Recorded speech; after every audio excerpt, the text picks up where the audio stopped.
ഒന്ന് ചിണുങ്ങാതെ വേഗം ചെല്ല്. മഹി, ആദ്യമായിട്ട് സ്വന്തം കാശ് കൊടുത്ത് വാങ്ങിച്ച ഡ്രസ്സല്ലേ, നീ ഇതിട്ട് വരുമ്പോ എങ്ങനെയുണ്ടെന്ന് ആ പാവത്തിനൊന്ന് കാണണ്ടേ. ചെല്ല് ചന്ദ്രാമ്മ, ചെല്ല്. എന്താ അമ്മ ചിന്നുനെ കണ്ടോ? ഹോം മിനിസ്റ്ററും കുടുംബവും ഗസ്റ്റുകളായിട്ട് വരുമ്പോഴാണോ ഞാൻ ആ വൃത്തികെട്ടവളെ നോക്കി നടക്കുന്നത്? അല്ല അമ്മ, അവളെ കാണണം. അവള് ധരിച്ചിരിക്കുന്നത് ഈ വീട്ടിലുള്ളവർ അണിഞ്ഞിരിക്കുന്നതിനേക്കാൾ വില കൂടിയ ഡ്രസ്സാണ്. മനസ്സിലായില്ല. അതിട്ട് നടക്കുമ്പോഴേ അവൾ ഈ വീട്ടിലെ ഒരു പെൺകുട്ടിയാണെന്നേ ആരും പറയുകയുള്ളൂ. അത്രയ്ക്ക് കൂടിയ ഡ്രസ്സോ?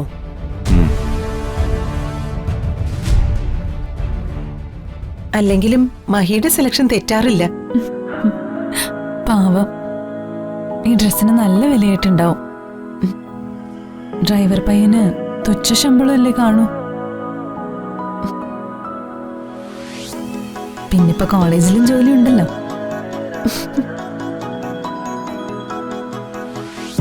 ഞാൻ ഈ ഡ്രസ് അണിഞ്ഞ് കാണണമെന്നും പറഞ്ഞ് വല്ലാതെ ബഹളം വെച്ചോണ്ടിരിക്കും ഒരാള്.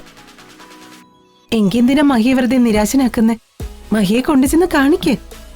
നിന്നെ ഈ ഡ്രസ്സിൽ കാണുമ്പോ മഹിക്ക് നല്ല സന്തോഷാവും.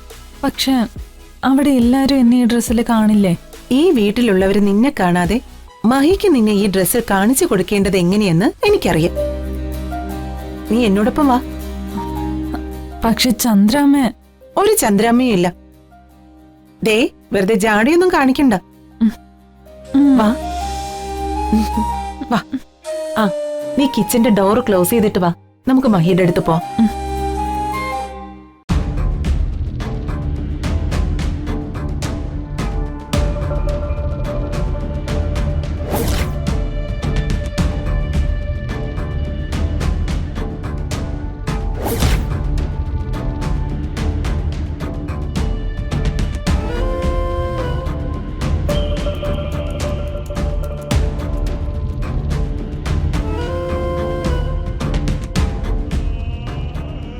അത് ചിന്നു അല്ലേ?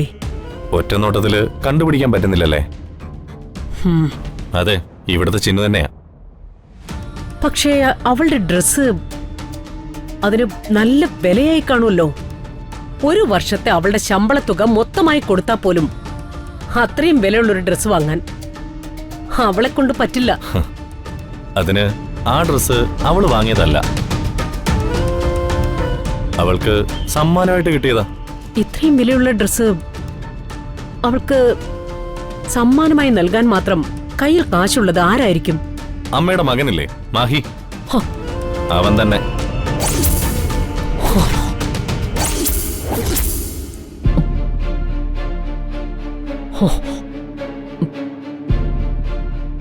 ഇത്രയും വില കൂടിയ ഡ്രസ്സ് അവൾക്ക് കൊടുത്തത് മഹിയാണോ? അതെ.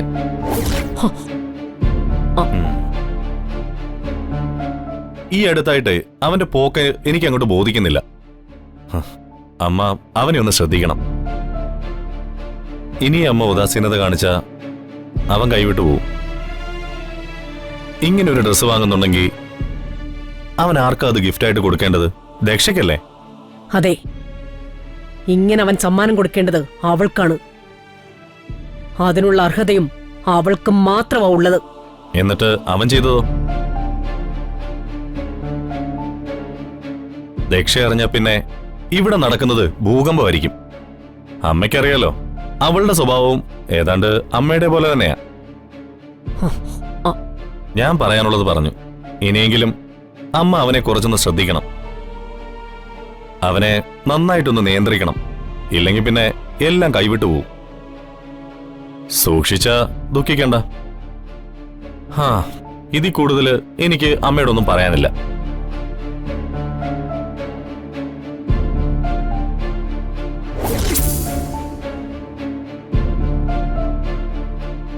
ഇതങ്ങനെ വിട്ടാ പറ്റില്ല. എന്റെ മകനെ വലവീശി പിടിച്ചോണ്ട് ഇവിടെ അങ്ങനെ ഓരോരുമ്പെട്ടവളും വിലസുണ്ടാവും.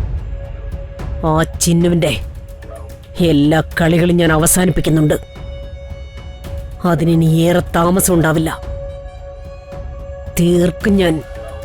ഈ രമാദേവിയെ കൊത്താൻ നോക്കിയ ഒരു പാമ്പിനെയും ഞാൻ വെറുതെ വിട്ടിട്ടില്ല. അവളെ ഞാൻ തീർക്കും. തീർത്തിരിക്കും.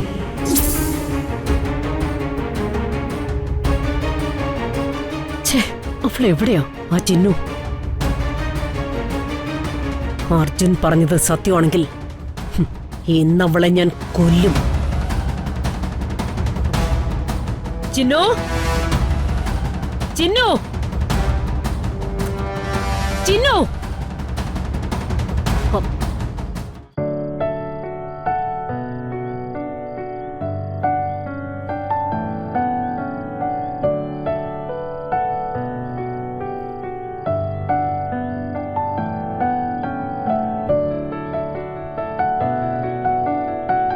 വാ.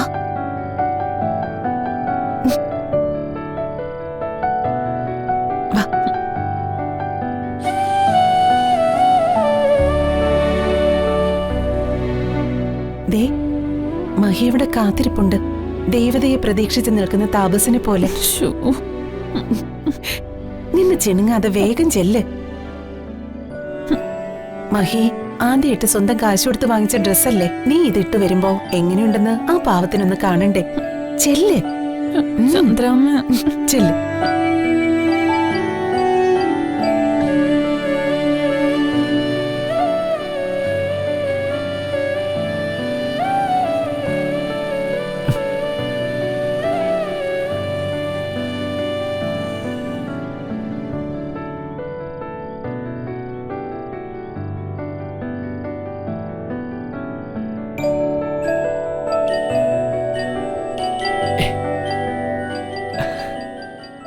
എടോ, ഇത്രയും ഞാൻ പ്രതീക്ഷിച്ചില്ല.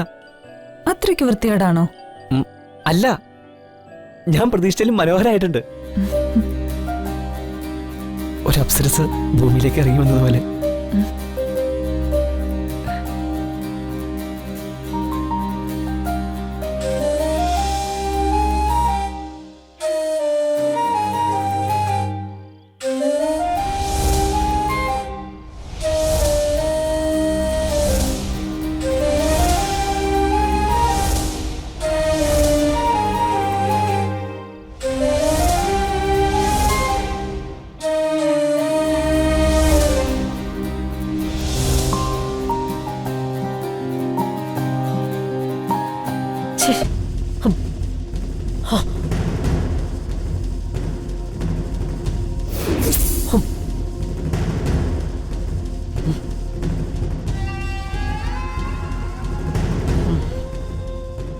എന്നെ കബളിപ്പിച്ചിട്ട് എന്റെ പിറകിൽ ഇതൊക്കെയാണ് നടക്കുന്നതല്ലേ?